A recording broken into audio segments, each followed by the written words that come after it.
The flooding rains damaged 1,800 apartment units in the city of Houston. Water also got inside thousands of homes across the area.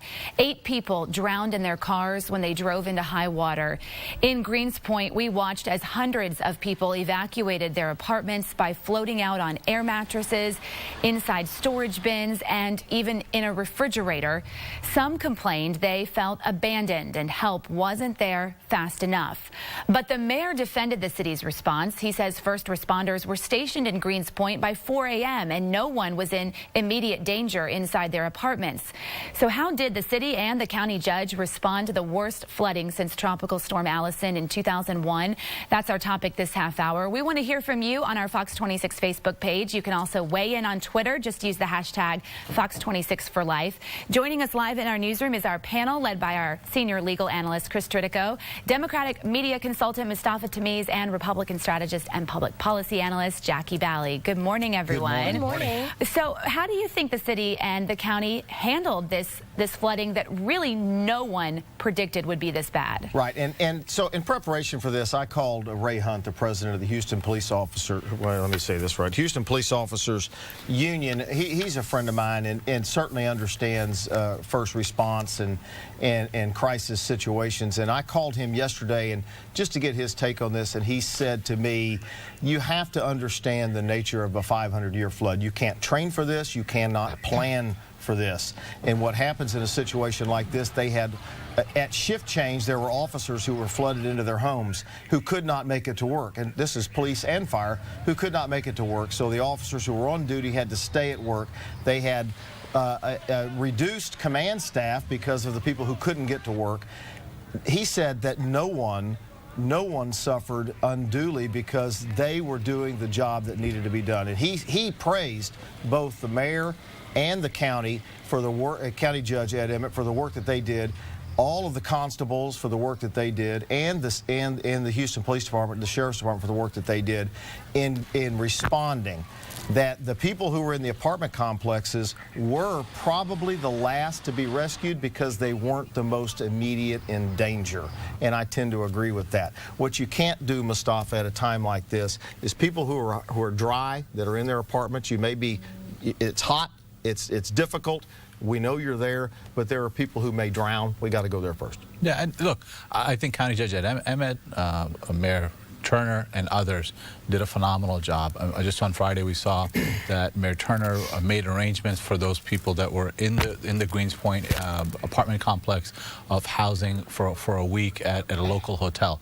A lot has been done. Can more be done? Absolutely. It's always the case. I think we can do a lot more by flooding, especially from a federal basis. There's a lot of work that needs to be done that will require federal funding, and I would encourage our members of Congress to kind of come together and really push to put Houston at the top of the list for federal funding for these type of things. It's so easy to look at people like in the Greens Point area. They're stuck in their apartments for hours and hours, and they say, you know, you forgot about us. But it's because they're stuck in that situation and they're not seeing what's happening to 4 million people that are all suffering at the same time. Sure.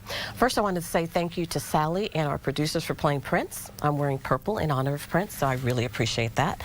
Okay, now to your question. Yeah, I mean, this is a major issue, and in response to the response time for the mayor and the county judge, I think they did a good job. I want to say people who are knocking the mayor, Mayor Sylvester, he's been on the job for 4 months. I mean, they need to give him a break. I think he was very responsive. Yes, there were some areas. Did he get there quick enough? Maybe not, but he was very responsive and he tried his best, so they need to give him a break. But I will say this, as far as planning, infrastructure planning, that's what we're seeing the lack of right in this problem. It's not really a federal funding issue. We have projects on the book, TERS 17. We're supposed to put a lot of detention and a lot of drainage projects, and for some reason, because of disagreements between the city and the TERS, those projects have not been implemented. We have a lot of new development coming into the city, and because of grandfathering and lack of zoning and lack of laws, they're not putting proper detention basins for the new development, and it's now draining into the old development. So there's a lot of planning issues that are going on right now that have not been addressed for many, many years, and that's why we've had 3 major floods in 6 years. I want to talk about that retention issue coming back, but let's go to Sally. She's monitoring our social media. Okay, let's head over to Twitter first, and there was sort of a Twitter war playing out out between mayoral candidate Bill King, who lost to Sylvester Turner, and Mayor Turner.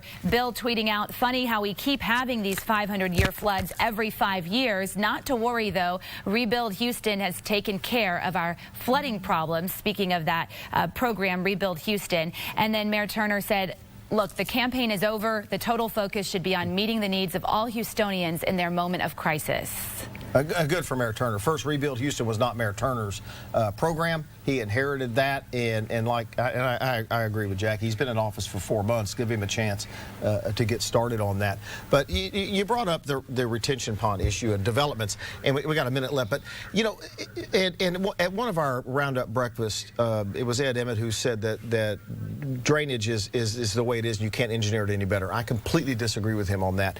What we have is development coming in, and I think they're not doing the job necessary to retain the water the way they should, and that's why you end up with too much water flowing in. Yeah. Look, everybody's right. There's better stuff that we can do in planning, and as I said, I think we have to do more. But at the same time, Brays Bayou will require hundreds of millions of dollars. It needs to be moved up for federal funding. We've all talked about it. The United States Congress has talked about it. It needs to be put at the top of the list because so much infrastructure gets lost. Hundreds of millions of dollars lost happen when urban areas get flooded like this. I sit on the Transportation Policy Council with Judge Ed Emmett, and it is at the top of the list. It always has been. No, the thing is, yes, it is. You need to look at the Transportation Improvement Program. I have. It has been at the top of the list. I sit on the Top committee. of that list, he's talking about Congress. I'm talking the federal government The has point a list is, on, it has been designated dollars. It just has not been implemented correctly. That has been the argument going on between federal lawmakers and local lawmakers. Just like TER 17 has been an argument. We are supposed to put several detention ponds in the Memorial area to stop flooding,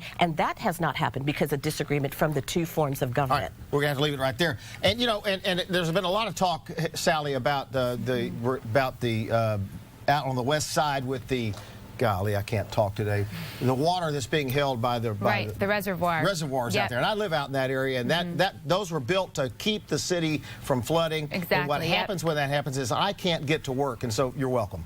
Yeah, yeah, they're releasing some of that water. It is going down. Lisa's got an update on that, but certainly the floods have been devastating for so many people. Thanks, guys. We'll check back in with you.